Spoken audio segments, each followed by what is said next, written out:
Hello all of you, this is Virendra Singh Rathore. आज हम लोग बात करेंगे एक्सरसाइज 12.2 के बारे में, क्लास 10 मैथ्स एनसीईआरटी। चैप्टर का नाम है आपका ए रिलेटेड टू सर्कल्स। इस एक्सरसाइज के प्रीवियस क्वेश्चंस हम लोगों ने प्रीवियस वीडियोस के अंदर सॉल्व कर रखे हैं। क्वेश्चन नंबर 1 to 5 मैंने आपको सॉल्व करके बता रखे हैं, 1 to 3 एक वीडियो के अंदर, 4 to 5 दूसरे वीडियो के अंदर है ना। बट क्वेश्चन नंबर 6 मैं नहीं बता रहा क्योंकि क्वेश्चन नंबर 6 5th के जैसा ही है। तो आप लोग अगर आप लोगों ने क्वेश्चन नंबर 5 समझ रखा है तो आप इजीली क्वेश्चन नंबर 6 भी समझ सकते हैं। आज हम लोग बात करेंगे बेसिकली इस एक्सरसाइज के क्वेश्चन नंबर 7 के बारे में। क्वेश्चन नंबर 7 में ऐसा क्या है कि इसके लिए स्पेशली एक अलग से वीडियो बनाना पड़ा, क्योंकि अगर नॉर्मल सेगमेंट सेक्टर के एरिया फाइंड करने तो हम नॉर्मली भी कर सकते हैं, बट इसमें ऐसा क्या है वो मैं आपको बताता हूँ। क्वेश्चन में आपके लिए रीड करता हूँ, क्वेश्चन लिख नहीं रहा, क्वेश्चन में आपके लिए रीड कर लेता हूँ। क्वेश्चन में आपको पूछा गया है that a chord of a circle of radius 12 cm subtends an angle of 120 degree at the center। एक सर्कल की कॉर्ड है आपकी, आपको उसका रेडियस दे रखा है 12 सेंटीमीटर। इधर अपन इसकी इंफॉर्मेशन लिख देते हैं। The radius is given to as 12 centimetre और जो एंगल बन रहा है सेंटर पे थीटा, वो आपको बोला गया है 120 डिग्री। ठीक है, ये आपको क्वेश्चन में बोला गया है। Then find the area of the corresponding segment of the circle. Use pi equal to 3.14। आपको ऐसा इसमें इंस्ट्रक्टेड है कि आपको पाई की वैल्यू 3.14 लेनी है और रूट 3 की वैल्यू इसके अंदर आपको 1.73 लेनी है, ऐसा आपको क्वेश्चन में बोला गया है। एंड आपको यहाँ पे सेगमेंट का एरिया निकालना है। डायग्राम कुछ भी गिवन नहीं है, डायग्राम आपको अपने खुद के हिसाब से बनाना पड़ेगा। अब सबसे पहले आपको रेडियस गिवन है 12 सेंटीमीटर, एंगल गिवन है सेंटर पे 120 डिग्री। सो अगर अपन इसका डायग्राम बनाने की कोशिश करें, ये रहा आपका सेंटर। एंड ऑब्वियसली बात है बेटा, अगर सेंटर पे एंगल सबटेंड हुआ है 120 डिग्री का किसी कॉर्ड से, तो there must be a chord. अब यहाँ पे आप कोई सी कॉर्ड बना दो एंड ये जो एंगल यहाँ पे अपन बनाएंगे ये हो जाएगा आपके इसमें 120 degree. This is a cord AB। इसकी लेंथ हमको यहाँ पे नहीं पता, रेडियस हमको जरूर पता है यहाँ पे, that is 12 centimetre. This is the information given to you. You have to use the value of pi as 3.14 and the value of root 3 is 1.73, but that is the other thing। वो बात की बात है। सबसे पहले तो हमें ये देखना है कि ये जो एरिया दिख रहा है आपको सेगमेंट का कैसे निकाला जाए। हालांकि तरीका हम लोगों ने डिस्कस कर रखा है, सिंपल सा तरीका है, सेक्टर के एरिया में से ट्रायंगल का एरिया सब्ट्रैक्ट कर दो, आपके पास में आपके सेगमेंट का एरिया ऑटोमेटिकली आ जाएगा। बट इस ऑटोमेटिकली एरिया फाइंड करने के लिए सबसे पहले आपको मैन्युअली सेक्टर का एरिया और ट्रायंगल का एरिया फाइंड करना पड़ेगा। सेक्टर का एरिया निकालना बहुत आसान है ना, उसको अपन यहाँ पे पहले निकाल लेते हैं। तो अगर हम यहाँ पे बात करें एरिया ऑफ सेक्टर की, बड़े आसान सा फॉर्मूला इसका आपके पास में, theta upon 360 into pi r square. The value of theta is 120 degree, तो यहाँ पे अपन ले लेते हैं 120 अपॉन 360 डिग्री इंटू पाई। अब बेटा पाई की वैल्यू आपको यहाँ पे कितनी बोलेगी, ये 3.14, तो इसको इधर अपन 3.14 लिखेंगे into r square. The radius is given to us 12 centimetre, तो आर स्क्वायर आपके पास में कितना जाएगा 12 इंटू 12। ये हम लोगों ने यहाँ पे आर स्क्वायर वैल्यू लिख दी। अब सिंपली आपको यहाँ पे सेक्टर का एरिया फाइंड करना है, बहुत आसान है, हम लोगों ने काफी बार निकाला भी इसका ऐसा एरिया। ये 0 से 0 गया, ये 12 की टेबल में जाएगा 3 टाइम्स, ठीक है, ये 3 की टेबल में जाएगा आपका 12 4 टाइम्स। आप चाहो तो यहाँ से डेसिमल को रिमूव करके और इसको फर्दर सॉल्व कर सकते हो, but there is no need, you can directly multiply this 3.14 this 4 and this 12। कोई बड़ी चीज नहीं है मल्टीप्लाई करना। अगर आप 3.14 यहाँ लिख दो तो आपको पता होना चाहिए कि 4 into 12 आपके पास में 48 होता है। So you can easily multiply this 3.14 with this 48। The answer will be solve करके पता पड़ेगा, 8 into 4 32, 8 into 1 8 plus 3 11, 8 into 3 24 plus 1 25, 4 into 4 16, carry 1, 4 into 1 4 plus 1 5, 4 into 3 is 12। So this will be 2 7 10 5 1। यहाँ पे 2 डिजिट से पहले पॉइंट है, ये आ गया point. So its answer is 150.72 centimetre square. Remember to put the units, हम लोगों ने बात कर रखी है, मैथ सॉल्यूशन के अंदर यूनिट्स लगाना इंपॉर्टेंट होता है। Okay, so this is the area of sector. Now you have to find the area of triangle so that you can subtract its area from the sector in order to find the area of the segment। Segment का area निकालने के लिए sector के area में से triangle का area subtract करना जरूरी है। लेकिन सबसे बड़ी प्रॉब्लम यहाँ पे ये है कि ट्रायंगल के एरिया आप कैसे फाइंड करोगे, क्योंकि प्रीवियस जो हम लोगों ने एग्जांपल देखे थे ना उसके अंदर या तो आपको 90 डिग्री दे रखा था, या फिर आप सेंटर एंगल है ना, जो एंगल आपके सेंटर पे सबटेंडेड था प्रीवियस क्वेश्चंस के अंदर, या तो वो 90 डिग्री का दे रखा था आपको, या फिर आपको 60 डिग्री का दे रखा था। दोनों ही केसेस के अंदर एरिया निकालना बहुत आसान था, क्योंकि या तो आपके पास में एक राइट एंगल ट्रायंगल बन रहा था जिसका एरिया हम लोग half into base into height करके निकाल लेते हैं, या फिर सेंटर, या फिर आपके पास में एक इक्विलेटरल ट्रायंगल बन रहा था जिसका एरिया हम लोग √3/4 a स्क्वायर करके निकाल रहे थे। लेकिन इस टाइम ना तो आपके पास में राइट एंगल बन रहा है, ना आपके पास में इक्विलेटरल ट्रायंगल बन रहा है, एक नॉर्मल आपके पास में सर ऑब्ट्यूज एंगल ट्रायंगल बन रहा है। एंड हमारी सबसे बड़ी जो चुनौती है यहाँ पे, सबसे बड़ी जो हमारे लिए यहाँ पे टारगेट है हमारा, वो यही है that how to find the area of this triangle. यही सबसे ज्यादा स्टूडेंट्स को दिक्कत आती है, वही हम लोग यहाँ पे सॉल्व करने वाले हैं। चेक करना कैसे। ओके, ये हमें पता है कि जो आपको दिख रहा है ट्रायंगल ओ ए बी, इसमें आपकी ओ ए और ओ बी दोनों बराबर हैं, तो definitely it is an isosceles triangle. ये आपका एक आइसोस्केलेस ट्रायंगल तो है ही है, क्योंकि इसकी दो अपोजिट साइड्स यहाँ पे आप यहाँ सॉरी यहाँ पे आपको इसकी दो एडजेसेंट साइड्स इक्वल दिख रही हैं, that is 12 centimetre and 12 centimetre. So definitely it is an isosceles triangle.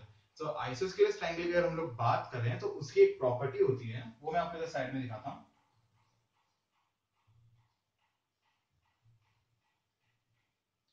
जैसे मान लीजिए आपकी ये आपका एक आइसोस्केलेस ट्रायंगल है जिसमें आपकी ये AB और AC आपस में इक्वल साइड्स हैं।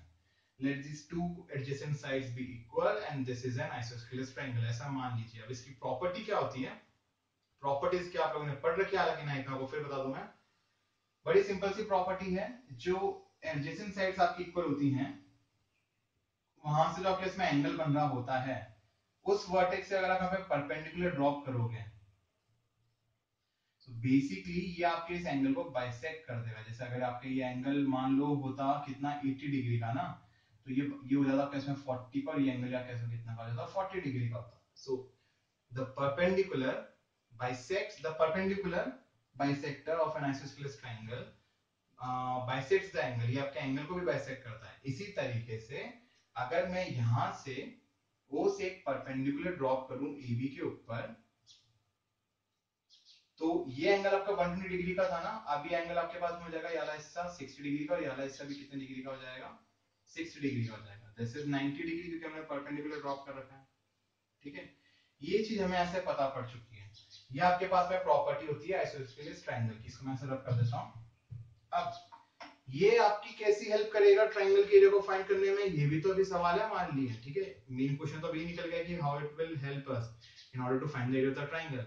कहीं ना कहीं तो बॉस हमको यहाँ पे क्या करनी पड़ेगी ना, ट्रिग्नोमेट्री का यूज करना ही पड़ेगा। अभी ट्रिग्नोमेट्री का यूज कैसे करना पड़ेगा उसको भी अच्छे सीखते हैं।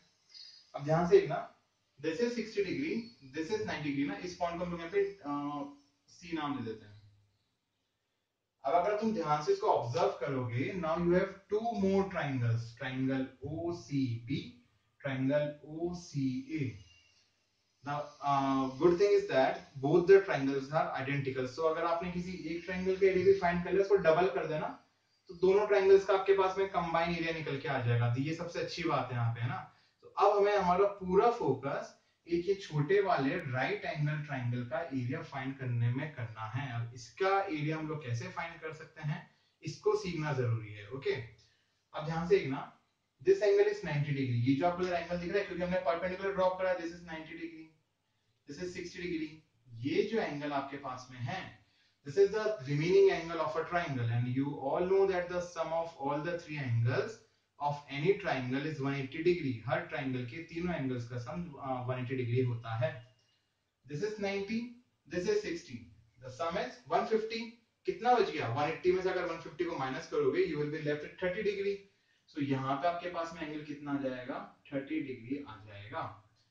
अब हमें इस ट्रायंगल का एरिया फाइंड करना है, छोटे वाले ट्रायंगल का ना, जिसमें आपको राइट एंगल का फॉर्मेशन दिख रहा होगा। राइट एंगल ट्रायंगल का एरिया फाइंड करने का फॉर्मूला हमारे पास में होता है half into base into height. But unfortunately neither we have the height nor we have the base. ना तो हाइट है हमारे पास में, ना बेस है हमारे पास में। तो हमारे पास में है क्या, हमारे पास में है एंगल्स। हमारे पास में 90 डिग्री है, 60 डिग्री है, 30 डिग्री है, एंगल्स है हमारे पास में। वो डायलॉग सुना है ना, मेरे पास मकान है, बंगला है, गाड़ी है, तुम्हारे पास क्या है, मेरे पास में माँ है। उसी तरीके से यहाँ पे इनके पास में कॉर्ड है, रेडियस है, सेंटर है। हमारे पास में क्या है, हमारे पास में एंगल्स है, और हम इन एंगल्स की मदद से यहाँ पे ट्राइंगल का एरिया फाइंड करेंगे। अब एंगल्स की मदद से ट्राइंगल का एरिया फाइंड कैसे करेंगे, मुझे भी नहीं आता, क्योंकि कोई फॉर्मूला होता भी नहीं है। लेकिन एक हमारे पास में तरीका होता है ट्रिग्नोमेट्री नाम का, जो हेल्प करेगा ट्राइंगल की एरिया फाइंड करने में। किस तरीके से चेक करते हैं, देखो अगर तुम बात करो ट्राइंगल ओ सी बी की, आपकी इच्छा है ओसीए ले लो कि ओसीबी ले लो, it's one and the same thing, both the triangles are identical, doesn't matter. Okay, so if you talk about the triangle OCB, ध्यान से देखना, in triangle OCB, this OC is the height and this CB is the base. These are the angles. So if I take this angle 30 degree, and one more thing, this OB is the hypotenuse because it is opposite to this 90 degree. The side opposite to the 90 degree angle in a triangle is considered as the hypotenuse. So this OB is the hypotenuse, this CB is the base and this OC is the height. Okay, and हमारे पास में hypotenuse है, angle है। एक ऐसा trigonometric ratio तो होता ही होता होगा ना यार हमारे पास में, जिसमें परपेंडिकुलर और हाइपोटेनस आते हो निकल के। Definitely this is sine theta. Sine theta जो आपके पास में ट्रिग्नोमेट्रिक रेशियो होता है, ये परपेंडिकुलर अपॉन हाइपोटेनस के बराबर होता है। So if I take this 30 degree here, sin 30 degree, this will be equal to perpendicular upon hypotenuse। अब 30 डिग्री के सामने वाली साइड आपकी perpendicular this OC, and we don't know what is OC। OC हमको पता ही नहीं है, तो हमने इसको OC को ऐसे लिख दिया। लेकिन हाइपोटेनस आपके पास में कितनी देखिए आपको 12, इसको हम यहाँ पे 12 लिख देते हैं। sin 30 की वैल्यू आपको पता होनी चाहिए, that is 1/2, it is equal to OC upon 12। 12 को क्रॉस मल्टीप्लाई कर देना, 12/2 equal to OC। Therefore OC आपके पास में कितना आ जाएगा, 6 सेंटीमीटर। 2 से कट जाएगा 6 टाइम्स, OC आपके पास में कितना आ गया, 6 सेंटीमीटर आ गया। बहुत आसानी से हम लोगों ने क्या करा, छोटे वाले ट्रायंगल का बेस निकाल लिया हम लोगों ने यहाँ पे, सॉरी, बहुत आसानी से हमने क्या करा, छोटे वाले ट्रायंगल की हाइट निकाल ली। बेसिकली हमने यहाँ पे एक OC निकाल ली है ना, तो दिस OC इज 6 सेंटीमीटर। ये OC हमारे पास में कितनी आ गई, 6 सेंटीमीटर आ गई। हमें यहाँ पे CV भी निकालना है ना। आराम से आप वीडियो को पॉज करके ना ये वाला प्रोसीजर नोट डाउन कर लेना, मैं सिर्फ इसको रब करूंगा अभी, ठीक है।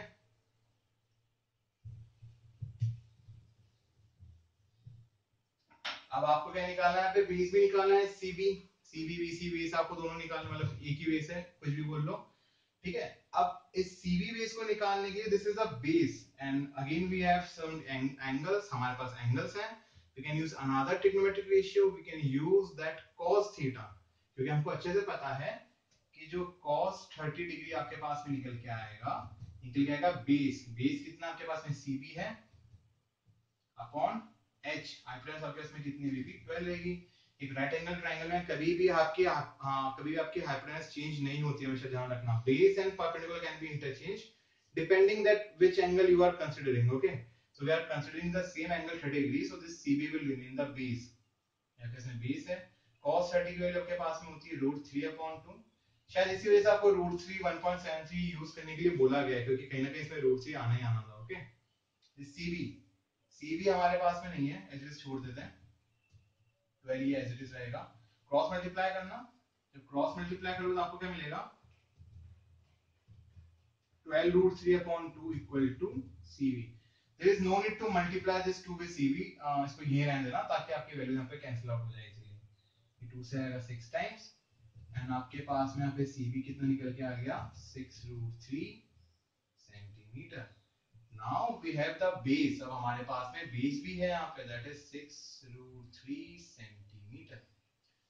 So this is a good thing that we have both the perpendicular and base in the small triangle। जो आपके पास में छोटा वाला ट्रायंगल दिख रहा है OCB, इसमें आपको OCB पता है 6 सेंटीमीटर, CB पता है 6√3 centimetre, and moreover it is a right angle triangle, so now we can apply the formula for area of a right angle triangle, that is half into base into height। okay, ध्यान से देखना, और उससे पहले आराम से video को pause करके ये वाला प्रोसेस ऐसे कॉपी कर लेना, ताकि आपके पास में आपका बेस और परपेंडिकुलर दोनों ही आपके पास में आ पाए। ओके, इसको ध्यान से रब कर देता हूं। अब अगर मैं यहाँ पे हाँ, सबसे मेन चीज ध्यान रखिए, हमें यहाँ पे सिर्फ ओसीबी का एरिया फाइंड नहीं करना, हमें यहाँ पे पूरे ओ ए बी का एरिया फाइंड करना है। लेकिन जो ओ ए बी ट्राइंगल के एरिया है ना, ये ओ सी बी ट्राइंगल के एरिया का डबल है, क्योंकि आइसोस्केलेस ट्राइंगल के अंदर जो आपका परपेंडिकुलर बाइसेक्टर होता है, कॉमन साइड्स वाला जो एंगल बनता है ना, उससे जो आप ड्रॉप करते हो, वो हमेशा ट्राइंगल को दो इक्वल पार्ट्स के अंदर डिवाइड करता है। So this triangle OCA is equal to triangle OCB. Okay, basically triangles are congruent, their areas are equal. So if I wish to find the area of triangle OAB, अगर वो complete area find करना है, now area of triangle OAB equal to twice into area of triangle OCB. अगर आपको इस OAB का area find करना है तो हम लोग क्या करेंगे, OCB के एरिया को ट्वाइस कर देंगे। And now OCB is a right angle triangle, so हम इसका एरिया कैसे फाइंड कर सकते हैं, 2 into half into base. OCB में बेस कितना आपके पास में, CB, दैट इज 6√3, अलग में मैं लिख देता हूं CB, और हाइट कितनी है आपके पास में, OC। अब देखो यार, 2 से 2 तो इजीली कैंसिल आउट ही हो गया, आपका काम और आसान हो जाएगा। CB कितना है, 6√3 है, मल्टीप्लाई OC कितना आपके पास में, 6 आया था, दिस इज 6, मल्टीप्लाई कर देना, 6 into 6 36, that is 36√3 centimetre square. Again don't forget to mention the unit of the area of a triangle, so this is 36√3 centimetre square. अब हम लोग यहाँ क्या कर सकते हैं, रूट 3 की वैल्यू डाल सकते हैं, दैट इज 1.73। तो ये आपके पास में कितना होगा, 36 into 1.73, यहाँ पर मल्टीप्लाई करते हैं 1.73 को 36 से, 6 into 3 18, 6 into 7 42 plus 1 43, 6 into 1 6 plus 4 10, into 3 into 3 9, 3 into 7 21, 3 into 1 3 plus 2 5, this is 8 12 2 6, दो के बाद पॉइंट है ये आ गया। The area is 62.28 centimeter square. So this is the area of the triangle OAB. इस वजह से ये क्वेश्चन इंपॉर्टेंट था, क्योंकि इसमें ट्रिग्नोमेट्री का यूज था, आइसोस्केलेस ट्रायंगल की प्रॉपर्टीज का यूज था, इसलिए आपको स्टार्टिंग में मैंने कहा था कि ये क्वेश्चन इंपॉर्टेंट है। ओके, आराम से इस प्रोसेस को भी पूरा ऑब्जर्व करिए, अच्छे से इसको नोट डाउन करना वीडियो को पॉज करके। अब हमारा काम है सेगमेंट का एरिया निकालना, ये बहुत ही आसान है, ठीक है, क्योंकि इसके लिए बस आपको क्या करना है ना, इसके लिए आपको नॉर्मली सेक्टर के एरिया में से ट्रायंगल के एरिया को सब्ट्रैक्ट करना है, जो काम आप लोगों ने पहले के क्वेश्चंस में भी करा है। Therefore, area of segment equal to area of sector minus area of triangle OAB। अब सेक्टर के लिए आपके पास में कितना आया था, 170.72 माइनस 62.28। आप इसको आराम से सब्ट्रैक्ट करिए, 150.72 में से 62.28 को आराम से सब्ट्रैक्ट करिएगा बेटा, 12 में से 8 गया तो 4 बचेगा, 6 में से 2 गया तो 4 डेसिमल, 10 में से 2 गया तो 8, 14 में से 6 गया तो 8, so the answer will be 88.44 centimeter square. So this is how you can easily find out the area of a segment, if you know that how can you find the area of a triangle using the trigonometry concept। okay, so always remember हमारे पास angles है, और angle से हम लोग trigonometry का इस्तेमाल कर सकते हैं। so आप आराम से इस क्वेश्चन को कॉपी करिए वीडियो को पॉज करके। ओके, एंड यहाँ से मैं इस रफ को तो डिलीट किया, रफ कर देता हूँ। एंड अगर आपको कोई भी डाउट है किसी भी स्टेप के अंदर, अगर आपको किसी क्वेश्चन में डाउट है, तो you can easily ask me in the comment section. So I hope this concept, this question will be useful for you, and you will easily learn the concept, you will know that how can you find the area of a triangle if the angle subtended at the center is 120 degree। okay, so मिलते हैं next video के अंदर, तब तक tata bye bye.